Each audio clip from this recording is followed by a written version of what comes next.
Hi, Grayson, James. Hi, Brianna, Miss Katie. It's Miss Pam. I hope you guys had a wonderful weekend and are feeling okay and enjoying time with your family. But today is the beginning of a new week, and so we are going to learn 3 new spelling words. So I need your eyes focused on the screen of your computer, your listening ears on, and your hands in your lap. Now, what Miss Pam is going to introduce to you first are 2 letters that will make up our new ending sound for each of our words. All right, now, who can tell me what letter this is? That is exactly right, Grayson. It is the letter E. James, what letter is Miss Pam pointing to here? That's right, it's the W. Now, when we see the letter E by itself, we know that it makes the sound of eh or E.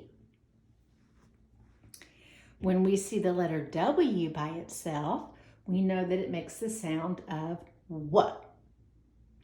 But this week, this is going to be a very different sound because when you put the letter E and W together, it makes a new sound of ooh. Can you repeat that sound to me, Brianna? Can you say ooh? What about you, Katie? Can you say it? Very good. Let's all say it together on 3. 1, 2, 3. Ooh. All right, so I'm just going to leave the ending letters out for right now, and I'm going to introduce to you the beginning letter and sound to make our new word.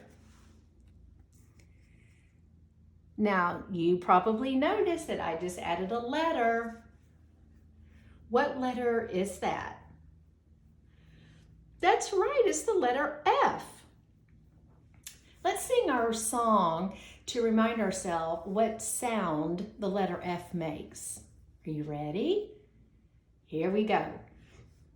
The F says F. The F says F.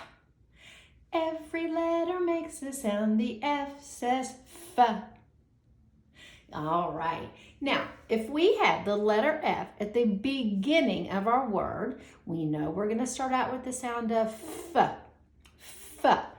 Now, let's add it to our new sound of ooh. Ooh.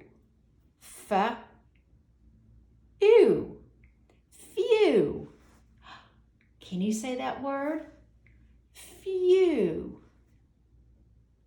Very good. All right, we're going to talk about what that word means in just a minute. The next 2 letters that I'm going to add are the letters S and T. Now we know when we have the letter S by itself, it makes a sound of what? That's right, S. And when we have the letter T by itself, what sound does that make? T, t, t. That's right, the letter T makes a sound of T. But our beginning sound for this word, we're going to combine the S and the T. And when we do that, it kind of changes the sound. It blends together, so we call it a blend. So let's blend our S and T together. St, st. Can you repeat that? St, st. Now let's add our ending sound. St, ooh. St, ooh. Now let's put it together. Stew. Can you say the word stew? stew. Excellent. And again, we're going to talk about what the word stew means. All right, the next beginning sound, you'll notice that Miss Pam put down the letter C and H. Now, we know when the letter C stands by itself, it makes the k, k, the hard C or the s, soft C. When we see the letter H by itself, we know that it makes the sound. But just like the ST, when it comes together, it changes. When we see the letters C and H come together, it makes a new sound. I bet you've already learned this in first grade. Do you remember what it makes? What sound it makes? It makes the sound of ch, ch, ch, like a choo-choo train. Can you say ch? Can you try it, James? Can you say ch? All right, Grayson, let me hear you say it. Ch, ch. What about you, Katie? Ch, ch, ch. And you, Brianna, can I hear you say that? Ch, ch. Excellent job. Now let's put our word together. Ch, ooh. Say it with me. Ch, ooh. Now let's put it all together. Chew. Again. Chew. So that's our third spelling word. All right, now let's talk about what each of these words mean. The first word that we learned was the word few. Let's say it together. Whoops. Few. Few. Now, I did the best I could to explain this. If you look at the picture, you see a little bouquet of flowers. And right above it, that word, it might be hard to see, but it says many, many flowers. We have 1, 2, 3, 4, 5, 6 flowers in a group. But right over here, I only see 1, 2 flowers.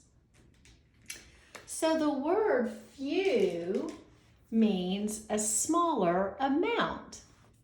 It's the opposite of many.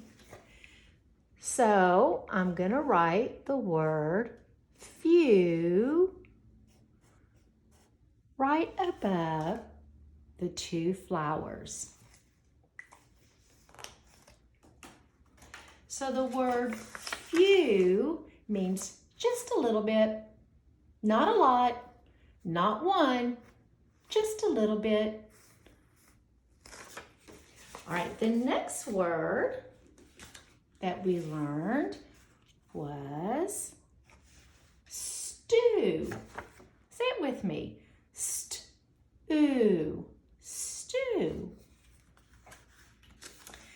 All right, again, here's another picture to help you understand what the word stew means. Now, if you look at that picture closely, it looks like a pot of soup. I didn't do the drawing. My daughter Mary Beth did. She did the best she could. But this is a pot of stew. Stew is just another word for soup. Stew. I am going to eat a bowl of stew for dinner. So we have the word few and stew.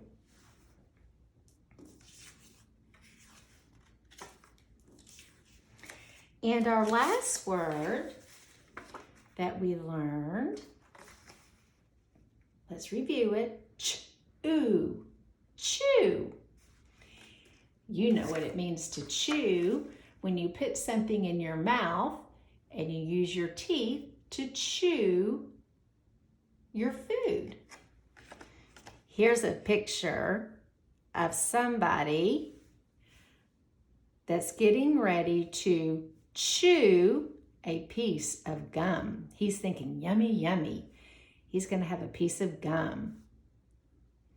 So that word or that picture represents the word chew. All right, let's say them one more time together. Are you ready? Get your reading finger out. Here we go. Few, stew, and chew. All right, now Miss Pam's going to point to the word, and I would like for you to try it by yourself. You can look at the picture to help you remember.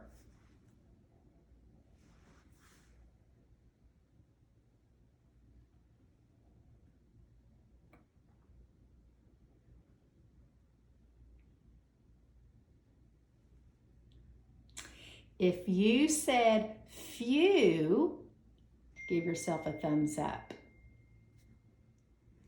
If you said stew, give yourself a clap. And if you said chew, 2 thumbs up. All right, good job, first graders.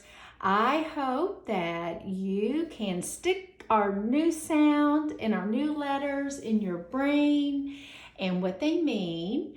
And tomorrow, we're going to do another lesson using our magnetic letters that Miss Pam sent with you in your packets. So you'll need to have those handy tomorrow when we do our lesson. All right, you guys have a great day. Miss you all. Bye-bye.